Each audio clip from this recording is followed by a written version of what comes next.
For today's business matters, major packaged food companies are seeking targeted staff tariff exemptions, that is.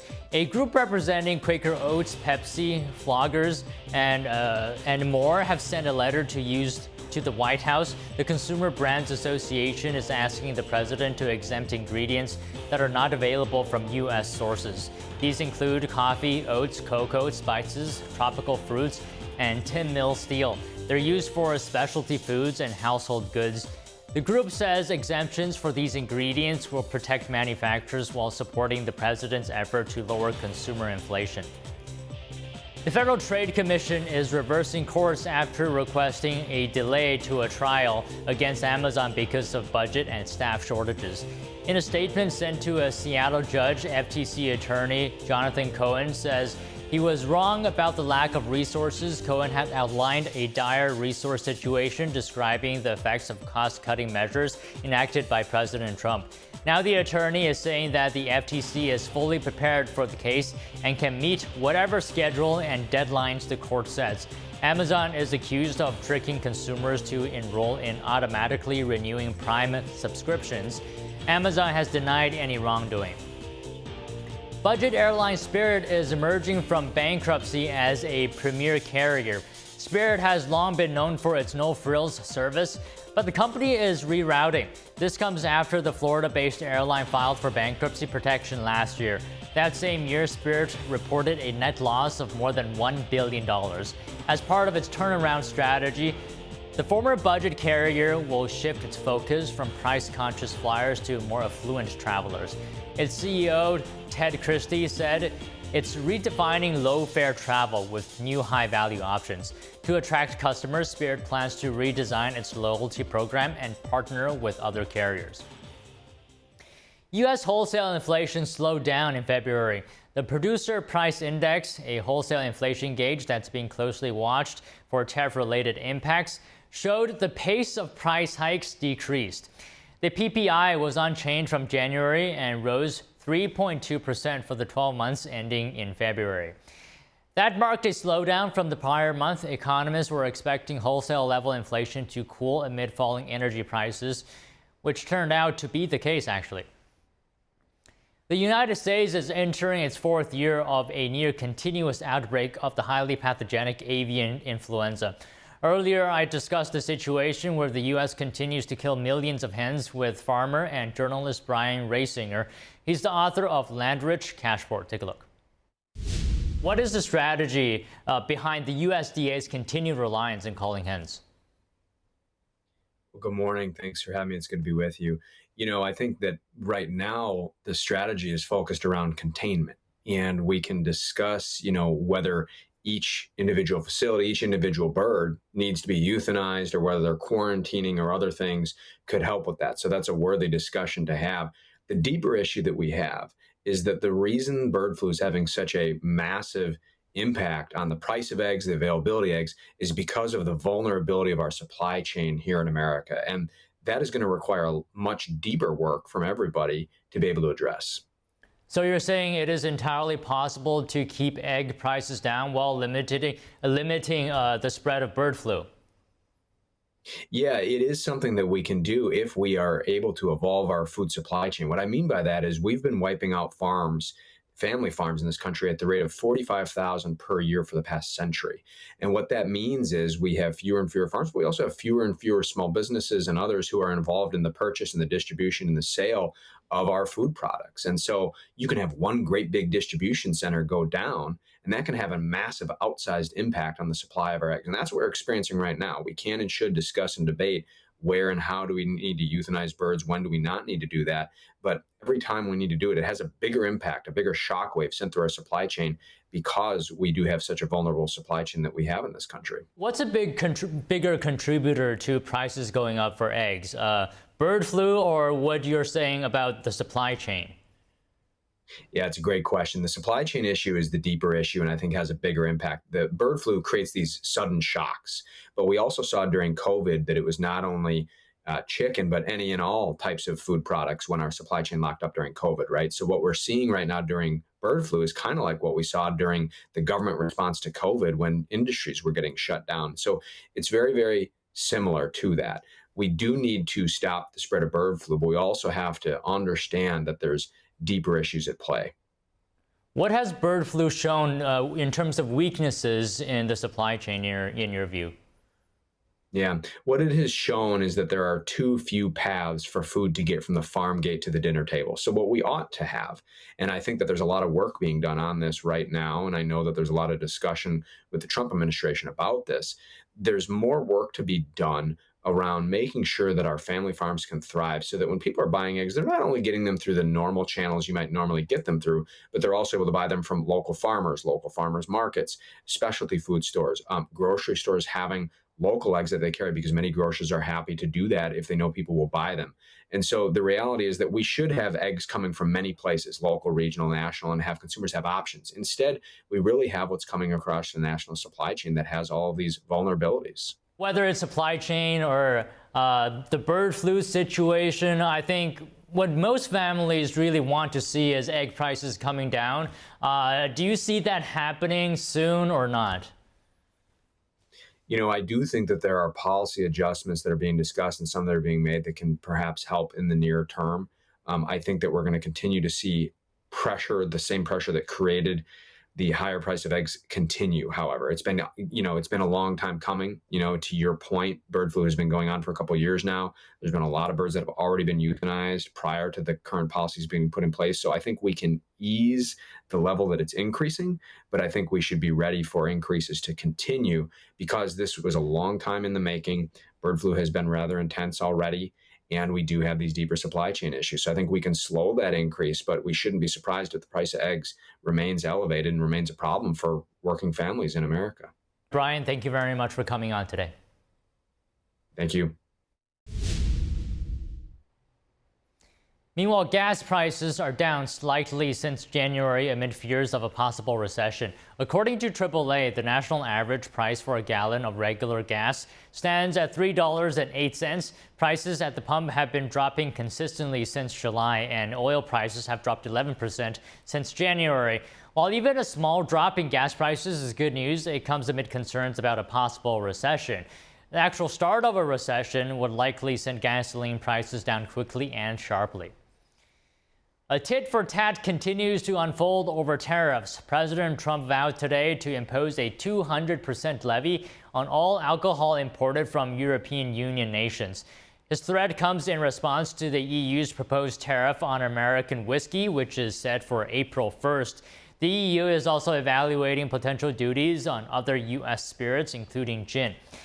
Trump wrote on Truth Social today that if the tariff is not removed immediately, the U.S. will shortly place the 200% tariffs on all wines, champagnes, and alcoholic products coming out of France and other EU countries.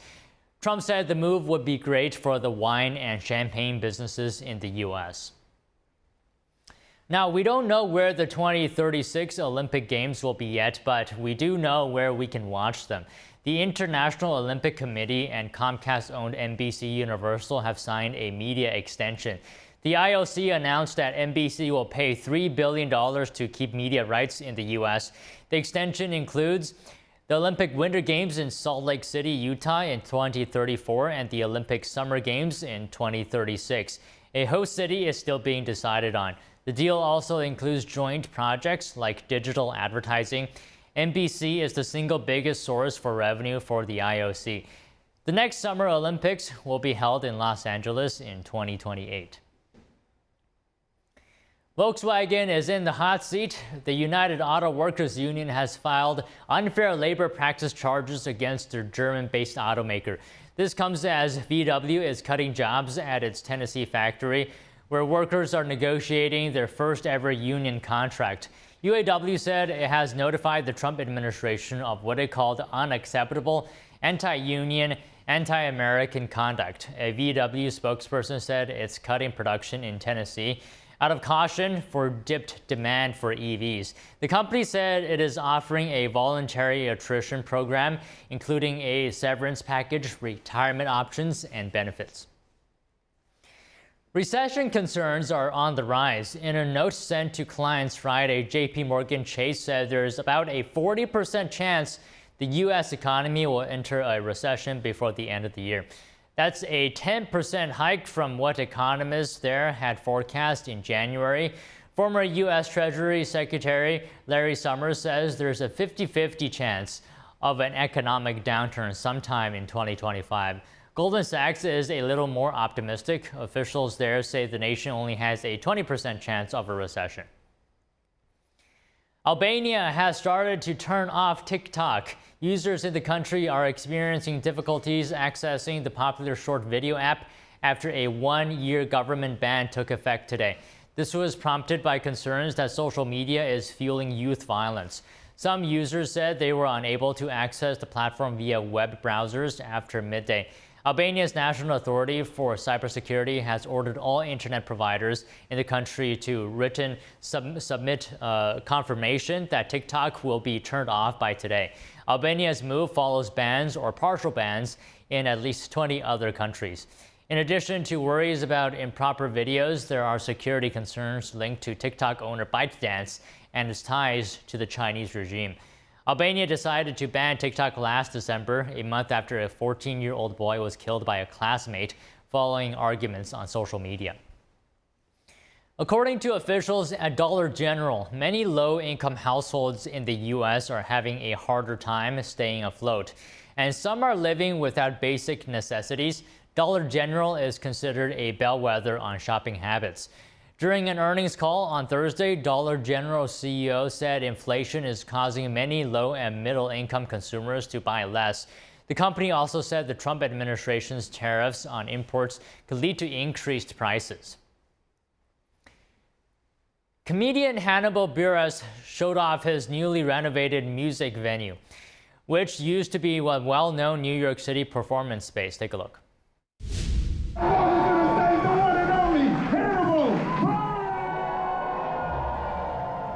Comedian Hannibal Buress took the stage to welcome the crowd at the opening of his new venue called Isola in Brooklyn earlier this month. This is the showroom here. He has taken over the performance space once known as the Knitting Factory, renamed and remodeled it. It's a process with tuning the system for the room, but for right now it's bumping, but it's not even, I don't even think it's 50%. We just got finished.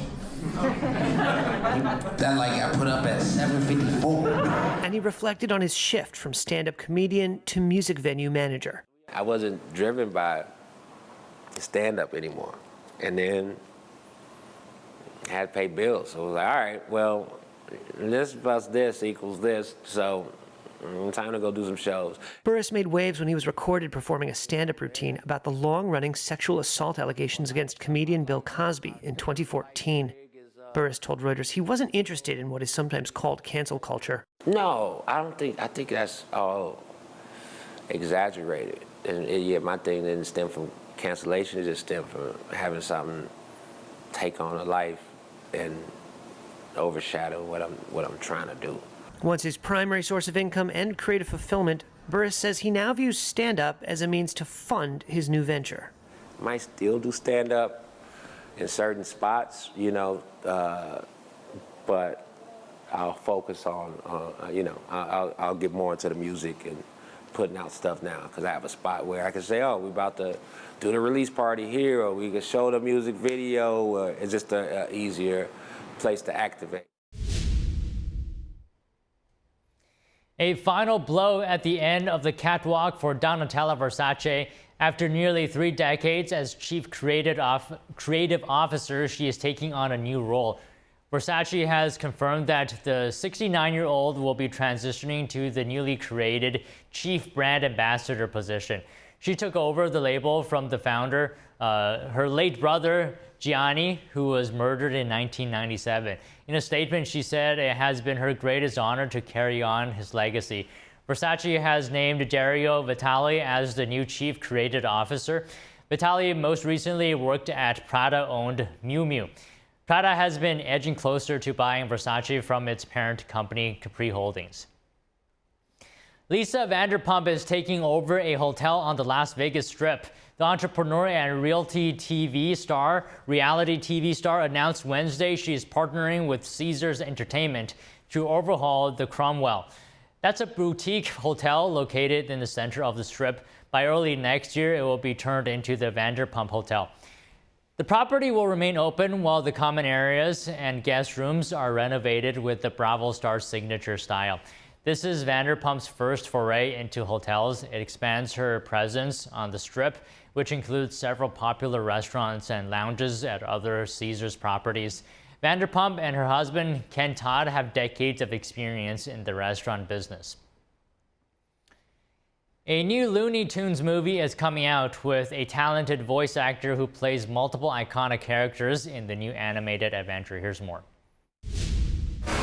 Nothing can stop me now. I hope that shatterproof glass can withstand the abuse. Mother... Only a duck and two pigs can save the world from an alien invasion in The Day the Earth Blew Up, a Looney Tunes movie. Situation is under control. There's no way we could screw this up. Eric Bauza does double duty in the film. Well, you see, I'm glad you asked this question, Rick. It's a question that I've been dying to talk about. Hey, listen, Daffy, stop hogging the interview. I was a part of this movie too. Hi.